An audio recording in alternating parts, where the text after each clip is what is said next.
राजाधिराज श्री सद्गुरुनाथ महाराज की जय. आम्ही वैकुंठीचे वासी भाग दुसरा. विविध संप्रदायातील 100 संतांची संक्षिप्त चरित्र. श्री दीपक चंद्रशेखर केळकर सांगली यांनी लिहिलेल्या या चरित्र ग्रंथातील आज ऐकूया परमपूज्य श्री प्रभाकर स्वामी महाराज सोलापूर यांचं चरित्र. यांची निर्याण तिथी आहे माघ वद्य प्रतिपदा शके 1879 म्हणजेच शुक्रवार दिनांक 15 फेब्रुवारी 1957. कर्नाटकातील धारवाड जिल्ह्यात बंकापूर या नावाचं एक गाव आहे. या गावात टेंबे या नावाचं एक घराणं होतं. या घराण्याचं खास वैशिष्ट्य असं की प्रत्येक पिढीतील दाम्पत्यास 2 पुत्र होत. यातील एक संसारी आणि एक यती होत असे. असं हे 7 पिढ्या चाललं.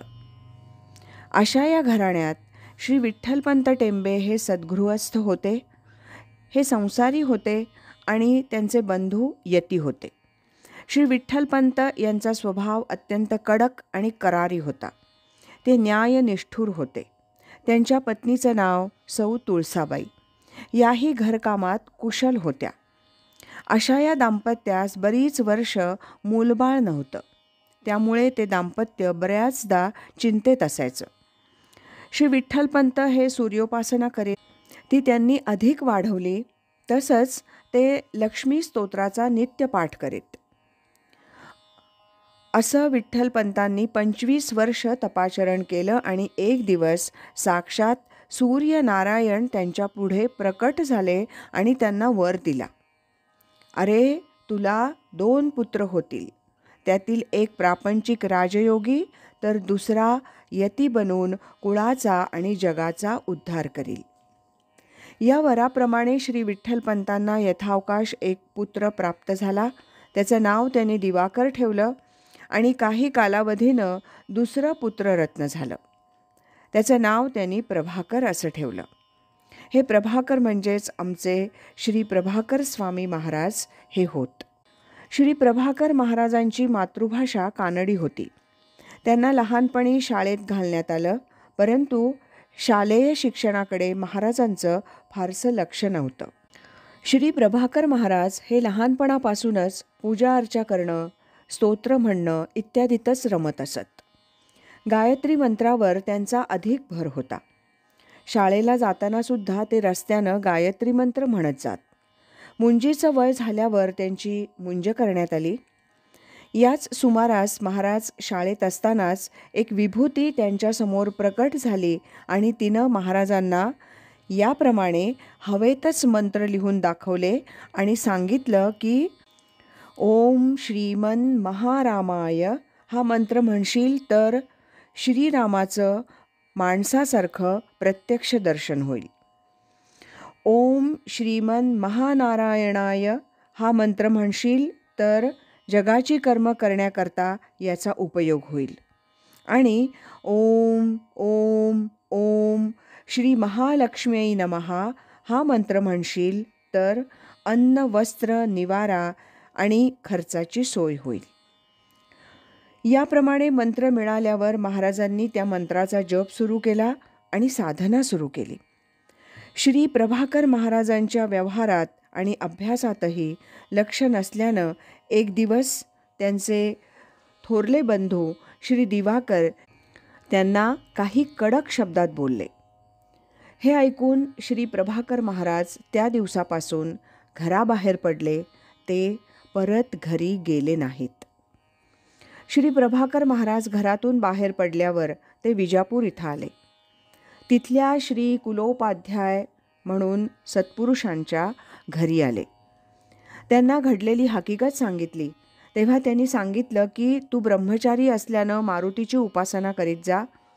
त्यावेळी महाराजांचं वय अंदाजे 10-12 वर्षांचं होतं.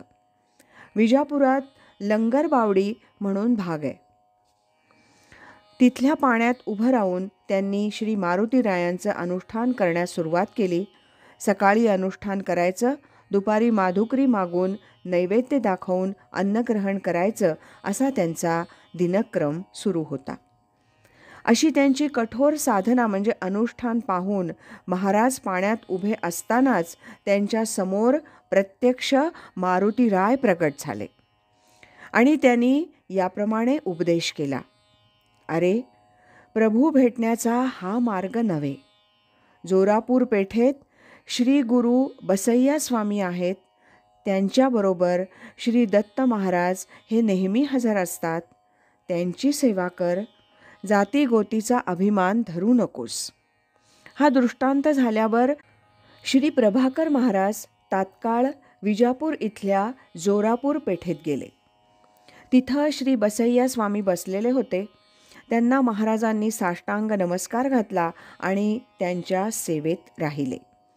एक दिवस श्री बसय्या स्वामींनी त्यांना बोलावून अनुग्रह दिला आणि या अल्लाह वो काफी, या अल्लाह वो शाफी, या अल्लाह वो माफी या मंत्राची एक माळ करायची आणि ही माळ झाल्यावर या खातून असं म्हणायचं असं सांगितलं.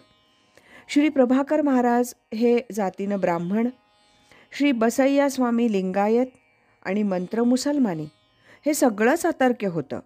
परंतु गुरु आज्ञेनुसार श्री प्रभाकर महाराजांनी 28 वर्ष ही उपासना चालवली. कालांतरानं श्री प्रभाकर महाराज जे जपास बसले असताना त्यांच्यासमोर श्री दत्त महाराज प्रकट झाले आणि म्हणाले, जगदोद्धार करीत जा. असं म्हणून श्री दत्तप्रभूंनी एक दंडकाष्ठ महाराजांपुढे ठेवला आणि म्हणाले, कोई दिल दुखाएगा और त्रास देईगा उसका फडशा उडा देगा. असं म्हणून श्री दत्त महाराज अंतर्धान पावले. ही घडलेली घटना त्यांनी श्री बसय्या स्वामींना सांगितली. तेव्हा श्री बसय्या स्वामी म्हणाले, तेरा काम फत्ता होगा बेटा. तुझी सेवा पूर्ण झाली आहे. तू आता कुठेही जाऊ शकतोस. याप्रमाणे श्री प्रभाकर महाराज हे गदगच्या जंगलात गेले आणि तिथं त्यांनी कठोर साधना केली. इथं त्यांना श्री रामप्रभूंचं दर्शन झालं. महाराजांना निर्गुण स्वरूपाचा साक्षात्कार व्हावा असा ध्यास लागला. तेव्हा त्यांना आदेश म्हणजे आकाशवाणी झाली की, अरे, तुला आत्मज्ञान हवं आहे तर तू हिंचगिरीला श्री भाऊसाहेब महाराज उमदीकरांकडे जा. त्याप्रमाणे ते हिंचगिरीला गेले आणि त्यांच्याकडूनही श्री प्रभाकर महाराजांनी अनुग्रह घेतला आणि नामसाधना केली. तिथं असताना त्यांना आद्य रघुनाथाचार्य म्हणून सिद्ध पुरुष आहेत आणि ते श्री भाऊसाहेब महाराजांचे मेहुणे आहेत असं कळलं. हे कळल्या ते निंबाळला आले.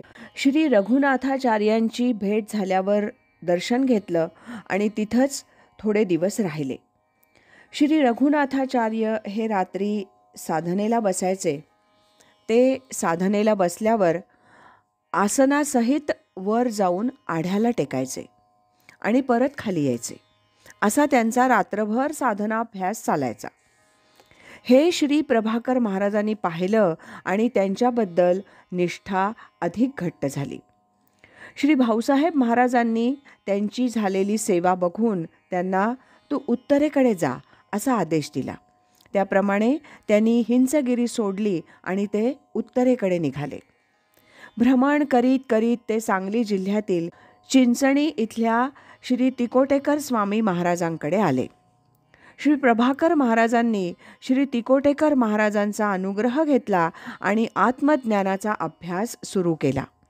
त्यानंतर श्री प्रभाकर महाराज मोंगलाईत आले. तिथं श्री तुकोबामाई महाराजांची भेट झाली.